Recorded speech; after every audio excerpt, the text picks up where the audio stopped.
Previously in the Second Age show, the young Númenórean prince Aldarion sailed to Grey Havens, capital of the elves of Lindon. Here he befriended Círdan the shipwright and High King Gil-galad. He also met with Elrond, twin brother of Elros, the ancestor of Aldarion. And here he also learned that the servants of Morgoth are still hiding somewhere in Middle-earth. And while he learned this, there was a secret council meeting with all the notable elves of Lindon. Galadriel revealed that an unknown shadow is growing in the east, and the elves must prepare for the worst and seek new allies. Celebrimbor and Pengolodh have been tasked to befriend the dwarves of Khazad-dûm, while gil-galad and Círdan are trying to become friends with the Númenórean visitors. Our tale continues in 727 in the middle of the Sundering Seas.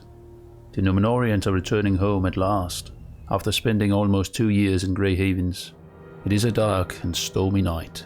Rain and thunder rules the sky. Waves crash against the prow of the ship and rise tall as mountains. The entire crew is wrestling with the waves, desperately trying to get home, sound and safe.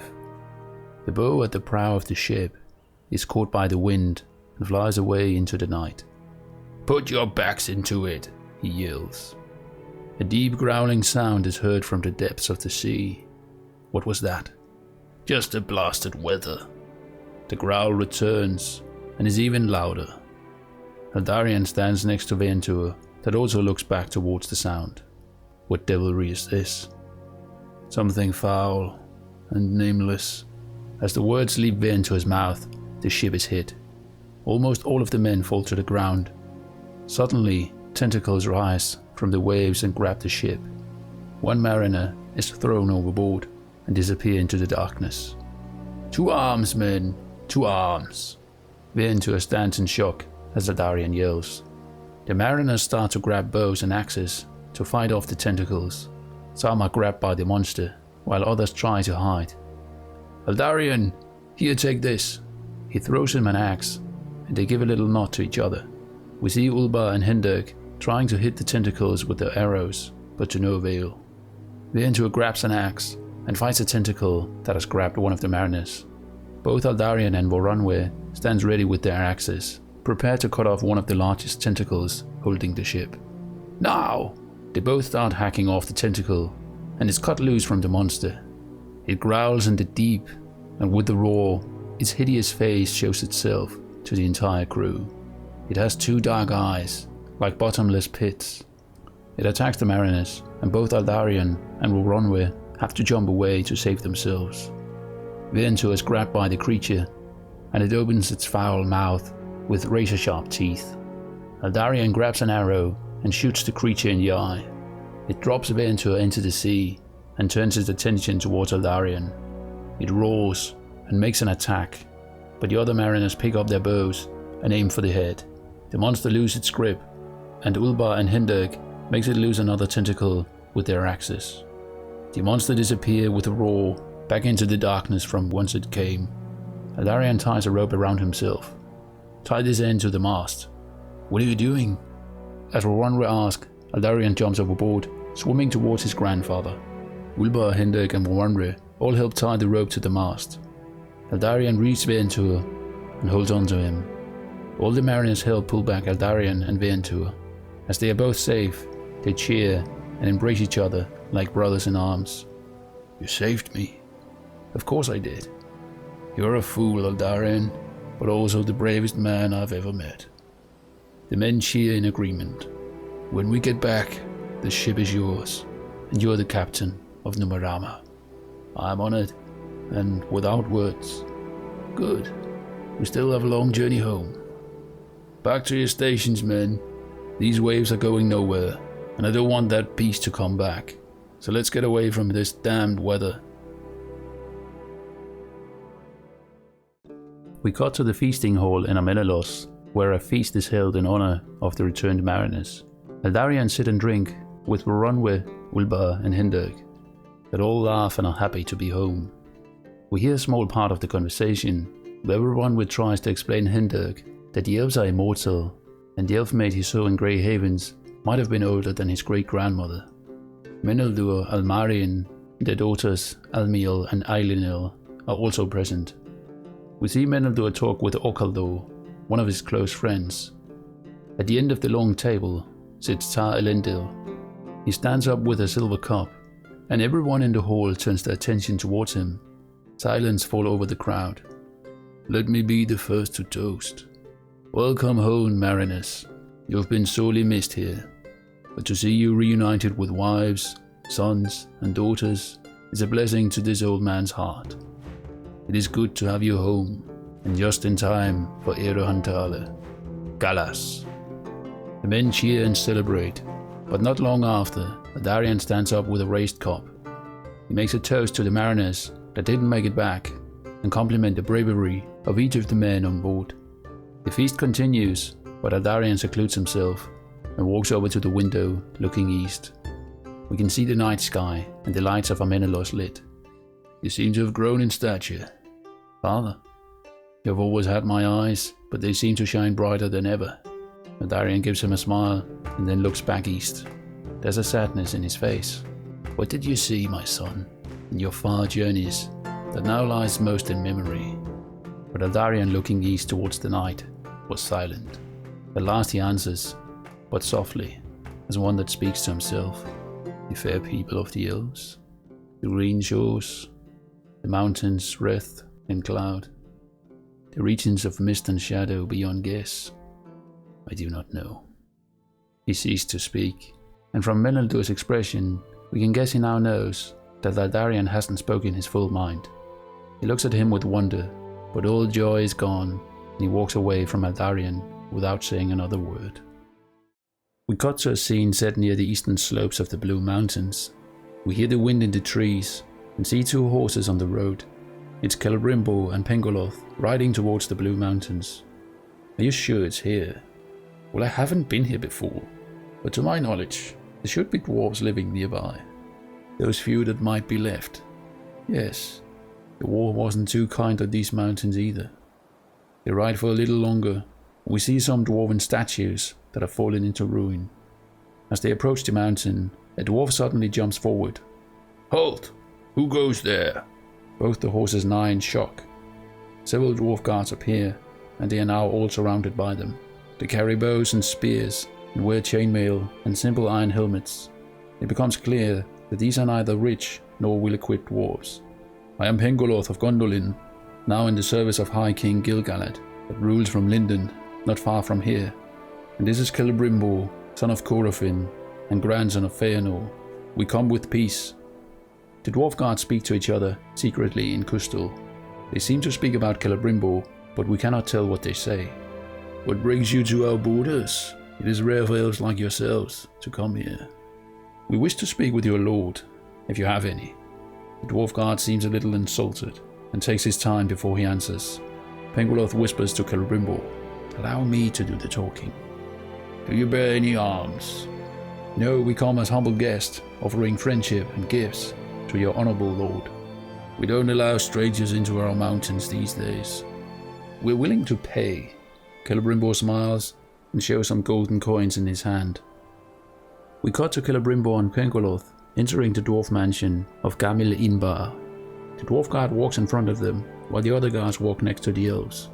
I thought we agreed I would be the one talking. I didn't agree to anything. Besides, I got us in, didn't I? I hope you don't plan to throw gold and jewels around each time we run into trouble. Only if we get in trouble with dwarves. We see some of the settlement and how it has fallen into decay, though it's clear that dwarves still live in the mansion. They enter the small hall of the lord that sits on a small carven throne made of stone. The dwarf guard bows and steps aside and presents the guests. Who have we here? Two lost elves in the mountains. Allow us to introduce ourselves. I am Pengolodh, Lawmaster of High King Gil-galad, and this is Celebrimbor, one of the greatest smiths of our kind. What brings you to the halls of Gamil-Inbar? What business does an elven smith and a Lawmaster have to do here? We bring gifts and a desire to learn. Anar stares at Celebrimbor with a raised brow. Go on, elf. Tell me about these gifts. Celebrimbor takes his pouch and pulls out a gemstone with runes carved into it. I've come to return this gemstone to its home. Long ago, this was made by Telkar himself in these mountains. and given as a gift to Thingol of Doriath. And in Doriath, Elrond carved these runes. Anar stands up and walks down to him. His red fiery beard almost reaches his boots. Celebrimbor hands him the gemstone to look at. Anar inspects it carefully and holds it up against the light from a torch. He is struck with awe, and we see the colors of the gemstone reflect in his eyes. The runes say that any that hold this gem will forever be protected from illness and bad fortune. Anar looks at him with gloomy eyes. How did you come by this? It was given to me by my father long ago. He was a friend to the dwarves of these mountains. It feels only right that it should be returned to where it belongs. Anar turns around and looks at Celebrimbor. To where it belongs. And what do you want in return? Not much. Simply to speak with the greatest smith of these halls. And my friend here is full of curiosity for the world. I'm sure he wants to know anything you allow him. Perhaps learn some of your language, if you'll allow it. Learn Kustul? He starts laughing, and the other dwarves start laughing too. No bearded dwarf would ever teach an elf Kustul. But I might teach you a thing or two about these halls instead. And for the other request, you'll have to speak to Narvi. My guards can take you there. Both Celebrimbor and Pengolodh bow. Celebrimbor is escorted by the guard and is about to leave the hall again. He smirks back to Pengolodh, standing next to the dwarf lord, Anar. We cut to Grey Havens, the capital of Lindon. Gil-galad, Elrond and Círdan walks around and observe the havens and surrounding halls. They all seem calm and walks in a slow pace. So where is this colony exactly? I can't tell for certain, but I've heard Amroth have built a small harbour in the land of Belfalas. I don't think I've heard of it before. It is a fairly new settlement, from what I can understand. If one were to follow the coastline of Middle-earth, I'm sure it would be possible to locate. If what I've heard is true, it's built at the mouth of a river. Then let's reach out to Amroth and hope he is more rational than his father. We cut to the ship Nomorama on the high seas of Belegea. The sun shines bright and the crew are cheerful. We see Aldarion and Morronwe talk and look at his notebook like if it was a map. Captain, land ahead. We are back. Aldarion smiles and all the mariners are in good mood. They approach Grey Havens and dock the ship. Soon after, they are met by Elrond, Círdan and gil-galad on their walk. Gil-galad welcomes them back and invites them to stay. We see Hendrik looking around for the elf maid again, but she is nowhere to be found. Celebrimbor is escorted to the smithy of Narvi by the dwarf guard. Narvi is currently working on an axe when they enter. You have a visitor. Narvi puts away his hammer and looks up. A visitor, you say? That's a rare thing in these parts. The dwarf guard steps aside and lets Celebrimbor into the room. An elf? Allow me to introduce myself. I am Celebrimbor, son of Corofin, son of Fëanor. By the anvil of Mahal, you are quite the visitor. What brings you to this humble smithy of mine? I'd hoped we could speak alone, as one craftsman to another. Celebrimbor looks at the dwarf guard, standing next to him, but the guard doesn't understand the hint. Ahem. The dwarf guard finally gets the hint and leaves them with a grunt. As the guard is gone, Celebrimbor walks over to Narvi. First tell me what you're working on. Oh, this piece of junk. It's nothing. Just a simple axe. Celebrimbor picks up the axe and looks closely at it. I meant more in general terms. What have you been working on in your life? Well, I've made the gate for these halls. Nothing that measures to any of your works. There's no need to flatter me. We both know I've crafted nothing compared to my grandfather. They're silent for a moment, and Celebrimbor lays down the axe and takes a look around. Are you familiar with the works of Telkar? Only by reputation. He was a broadbeam like myself, though. Celebrimbor turns around and looks at him. A broadbeam? One of the 7 houses of the dwarves. Together with the Firebeards, we have lived in these mountains since the days of our fathers awoke in Mount Dolmed. There are few of us left here, though. And why is that, if I may ask? Well, after the war, most of these mountains were shaken so badly. Most of what we had fell into ruin. Many dwarves were trapped at the roots of the mountains, in places no sunlight have ever touched. After that, most of our people started to wander east, to Khazad-dûm. It is a tragedy what happened to your people. You know most elves don't understand wars. Celebrimbor looks at Narvi. but I am not like most elves. Is that why you're here? You're tired of your own kind? Well, I don't blame you.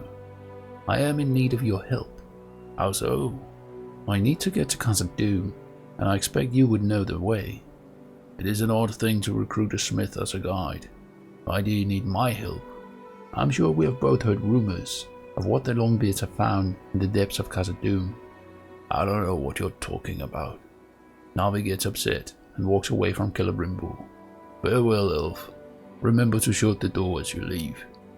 In return for your help, I would make you the greatest craftsman of the dwarves, greater than any of your kin. Narvi stops and turns around to look at Celebrimbor. And how would you do that? I will teach you how to craft like the Noldor. Together you and I will accomplish great things, crafts of great beauty, that will carve our names into the history of our age. Celebrimbor walks over to Narvi and goes down on one knee. Your name would be remembered for ages to come. Dwarves would sing of your skill for all time to come, from mountaintop to the roots of every mountain. Time devours all, even beating the highest mountain down. Celebrimbor stands up again, with a disappointed look on his face. But I accept your offer, he answers with a smile. Celebrimbor smiles back, and the scene ends. We cut to a scene with Gil-galad and Aldarion walking. Gil-galad starts by asking about Númenor, and what has happened since Aldarion's last visit. Aldarion explains that Tar Elendil has proclaimed he will relinquish the scepter to Middle-dûr before long, so soon there will be a new king of Númenor. For a moment, Gil-galad gives him a worrying look, but changes the topic. He explains to Aldarion that he needs his help to sail down the coastline of Middle-earth and locate the realm of Amroth. Aldarion, in return, is eager to go there and explore the coast southwards. In fact, he had hoped to do so himself. With him, Gil-galad wants him to send Elrond on his behalf as an emissary and offer a formal alliance to Amroth. Aldarion agrees, and they start talking about when to set sail as the scene fades to the next. We see from above that Celebrimbor, Pengolodh, Narvi, and a company of dwarves set out from the Blue Mountains. They follow the road east towards the Misty Mountains, where they plan to head south from there. We see the landscape change and get the idea that days pass as their journey continues. Have you ever travelled east before, Narvi? Yes, once, but that was long ago when I was young. Really?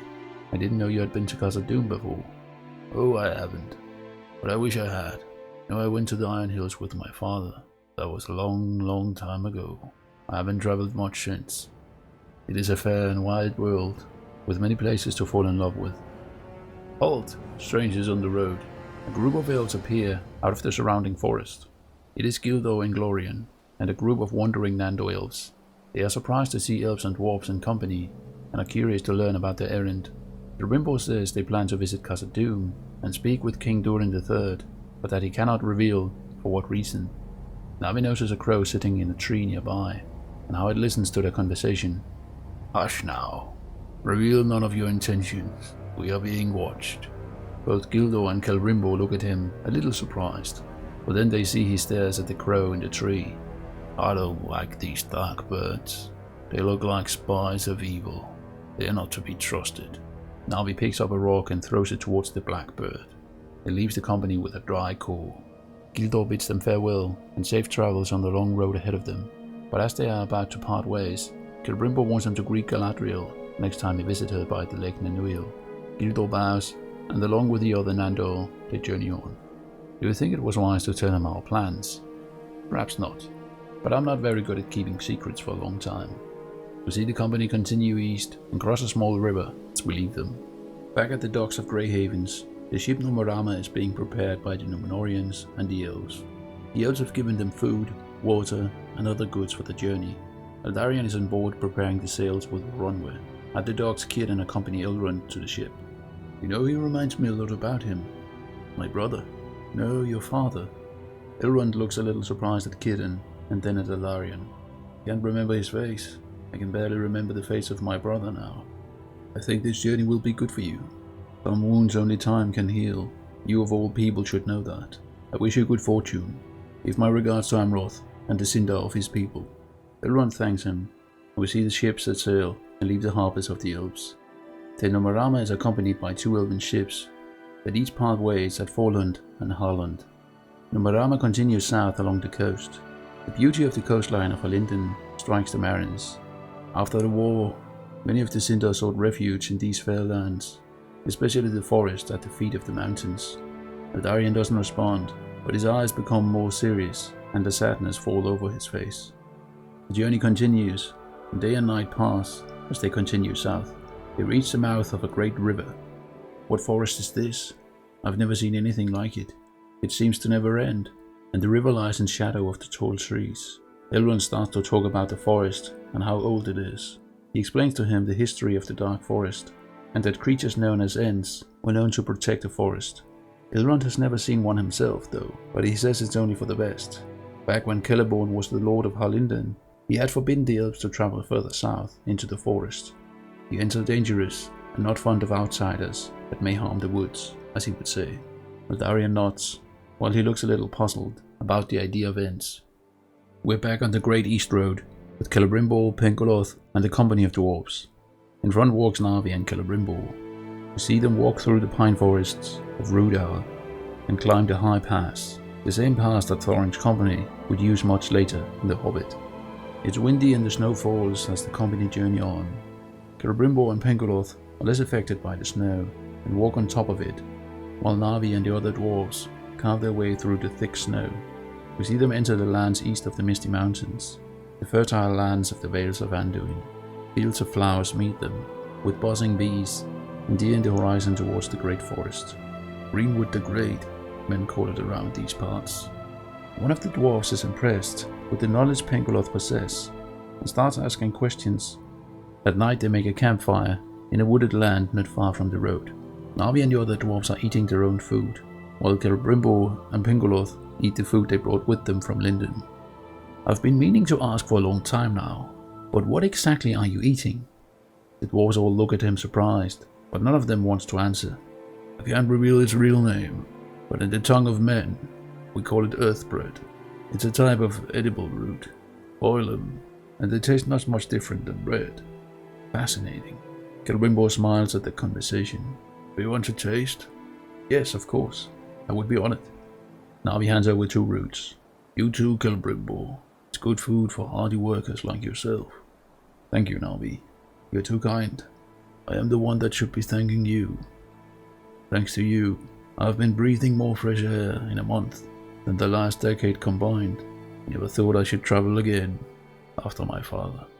What happened to him? He got sick, and then the winter came. He was a man of few words, and that's also how he ended his days. Traveling just reminds me of him. He was a trader that would follow the Great East Road to the Iron Hills and bring them goods, then come home with the finest iron you can imagine.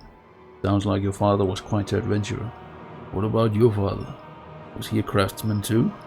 We get a flashback of Celebrimbor and Corfin working in the smithy together.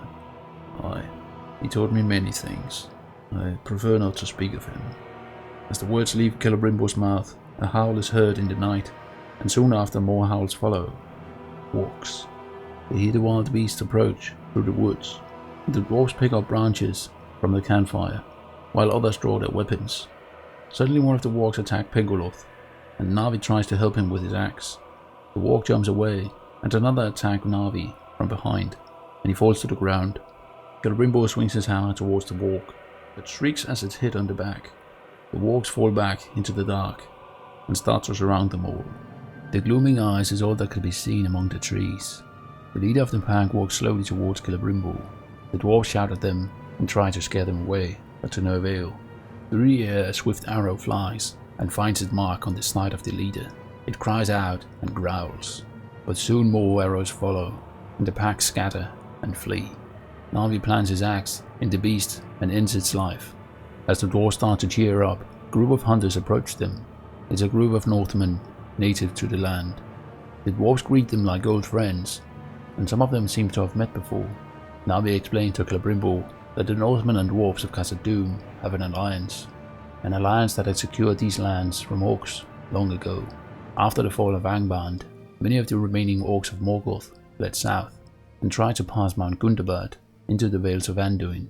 Thanks to the aid of the Northmen, the dwarves had been able to withstand them and slay many of the orcs, but some also fled back north into the northern waste, known as Forthwaith. We got back to the ship Numarama on its way to Belfalas.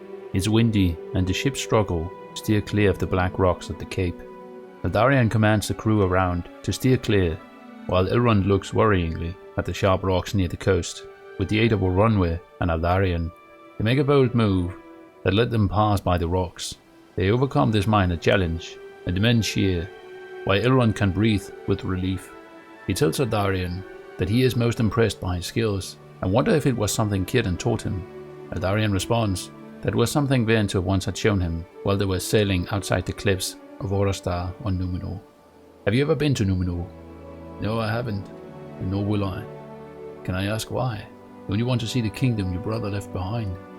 When we were children, we always faced everything together, and at times, the only thing we had was each other. But he made his choice long ago, and I made mine. I was there the day he set sail for the island, and I saw the ships disappear into the horizon. I made a promise to myself that day, never to see him again. The sorrow of seeing him would be too great, and now we shall never meet again, not even in the blessed realm.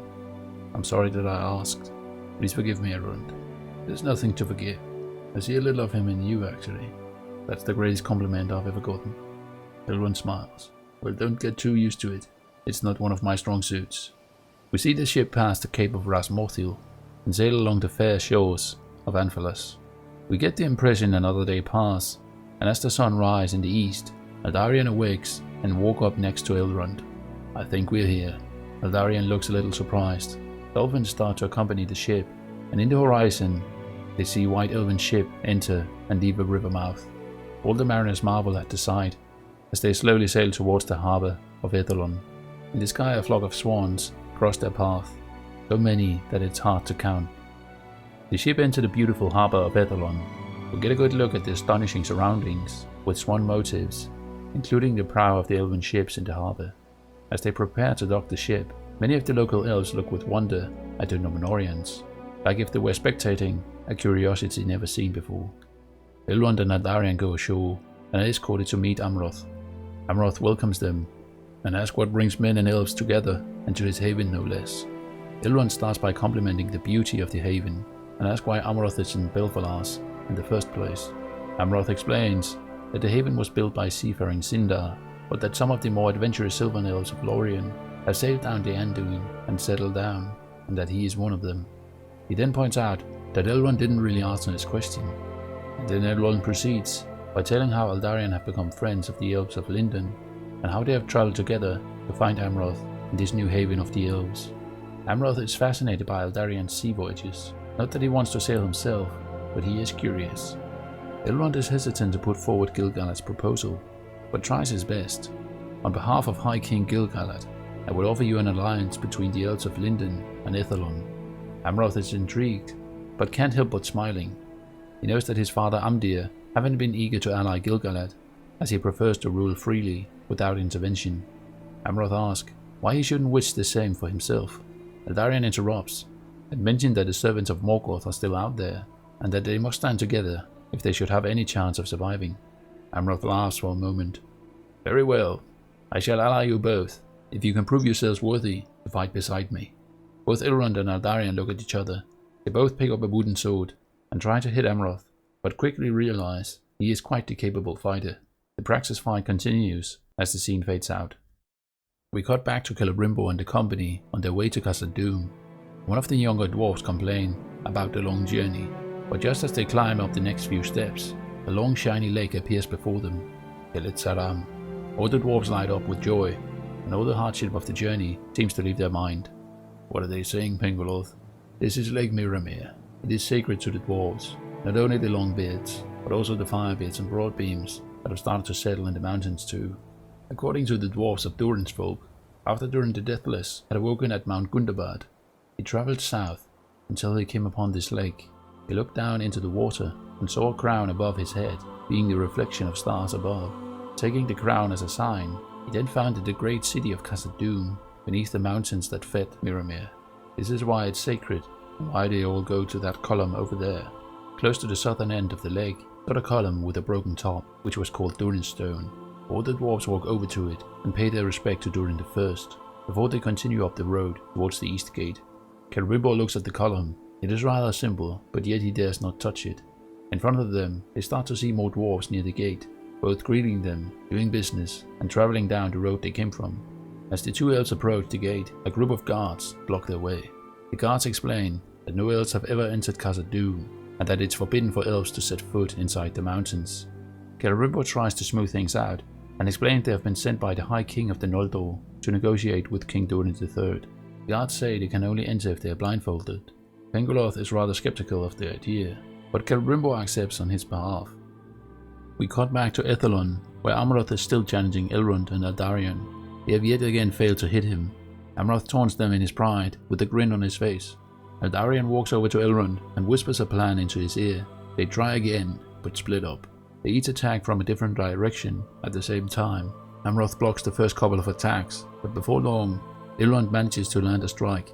Amroth congratulates them both with open arms. Then he says that he can't actually offer any military support to gil-galad, as the elves of Edhellond is not a warlike people, but only there to find peace by the shores. Both Elrond and Aldarion look rather disappointed about these news, but Amroth follows up that he will allow all the Numenorean and Elven ships in his havens, and provide food and water in times of need.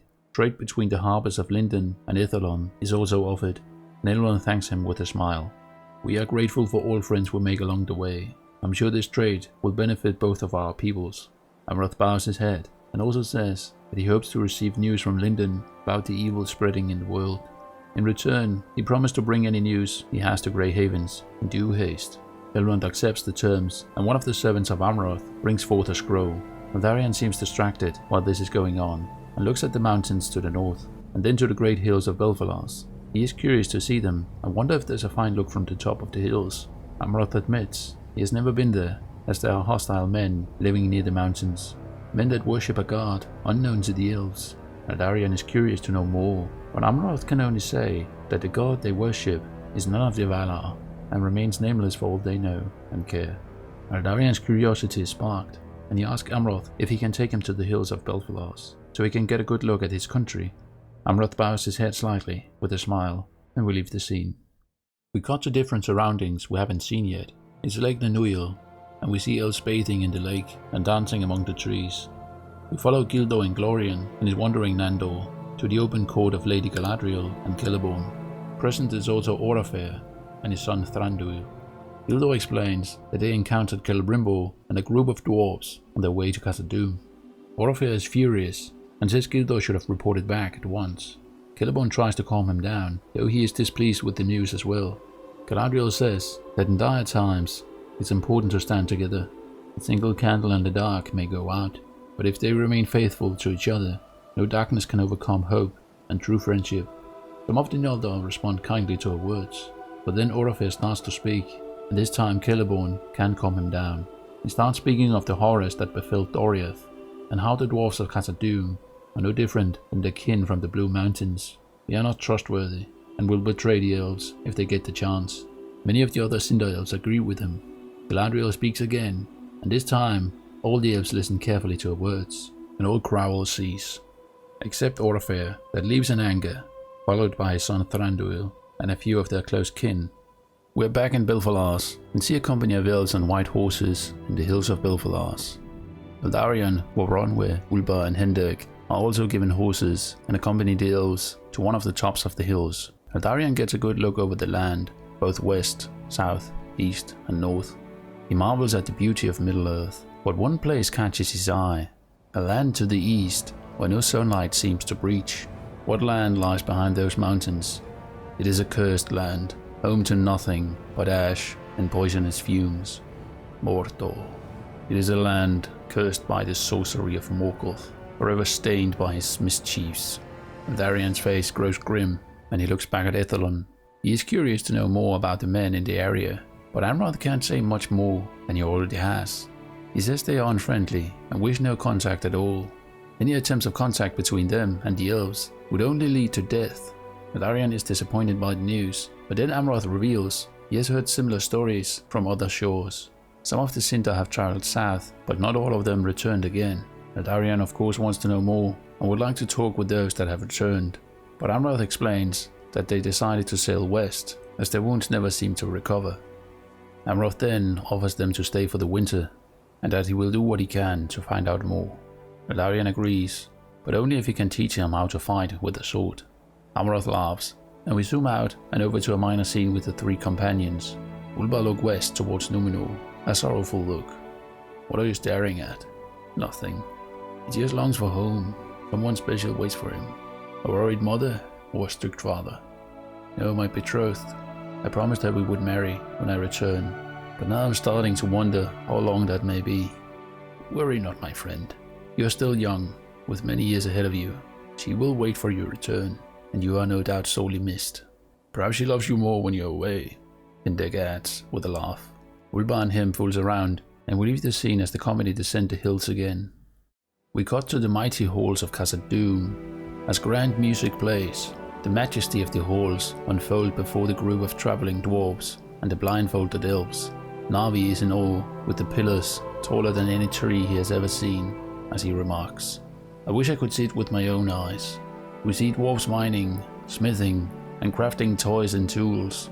Some of the dwarves notice the blindfolded elves. Some faces turn grim, while others laugh at them. They're brought before the great throne of Durin. At the high top sits Durin III, on his carven throne with ornamented steps. What brings two elves into the halls of my ancestors? Do you not know your kin is not welcome in these halls? Pengolodh asks him to forgive them for their rudeness. They were sent there to negotiate with him on behalf of Gil-galad. Durin is displeased to hear this, and asks why Gil-galad himself didn't come if it's so important. Pengolodh is without words, but Celebrimbor steps in. He says he can make Durin III the richest dwarf of the line of Durin, with a hoard greater than the other 6 combined. Durin is intrigued and wants to know more, but Celebrimbor will only speak if he can remove the blindfold. Durin grunts, but his greed gets the better of him, and he allows both Celebrimbor and Pengolodh to see the throne room. Pengolodh is overwhelmed, but Celebrimbor keeps his eye on the king. Now tell me more. Celebrimbor then proceeds by telling him of how his grandfather Feanor created the Silmarils and how the world marveled at their beauty. Many of the dwarves started to listen to him as he explains the details of the crafts.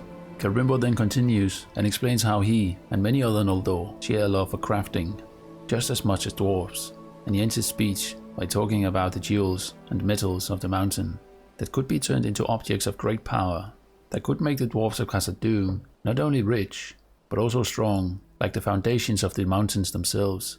Durin finally smiles with a twinkle in his eyes. We leave the scene in Khazad-dûm and cut back to Aldarion and Elrond returning to Grey Havens. They are entering the halls of Gil-galad, and Elrond hands over the scroll from Amroth and explains how the journey was unfruitful in terms of military matters, but that trade and friendship at least have been achieved. Gil-galad is pleased and bids them both to stand again. Gil-galad thanks Aldarion and presents a gift for Aldarion's father Meldur. It's a silvery emblem in the shape of the star of Eärendil. I know your father has a love for the stars, so I hope they will guide his wisdom and lead Númenor into a new age of prosperity. Take this to him and give him thanks for your visits. If he ever desires to visit Lindon himself, he is welcome. Aldarion thanks him, then Gil-galad brings forth another gift, but this time it's for Aldarion, a golden compass made by the skilled craftsmen of the Noldor. And may this guide you when the stars can't. With it, you will always be able to find your way. Aldarion inspects the compass carefully and is speechless. At last he thanks the High King and bows his head. Círdan stands nearby, and we get the impression he played a part in the gift as well. Perhaps a token crafted on his behalf. The scene fades to the ship of Numarama 4 years later, setting sail from Grey Havens. The mariners wave farewell to the elves at the docks, and trumpets sound as the ship departs. Farewell, Númenorians, safe travels, and may the light of Eärendil shine upon you all. Aldarion smiles, and then turns his head towards the west, back home to Númenor. And here ends episode 2. I hope you enjoyed it. I really want to have some custom artwork for this series, and you can actually make that happen by supporting the channel. You can support the channel by becoming a member, use the super thanks function, or you can visit the new merchandise store and buy something for yourself. Make sure to check out the playlist with all the videos related to this series. As always, thank you all for watching and being part of the Council of the Rings. Farewell till next time.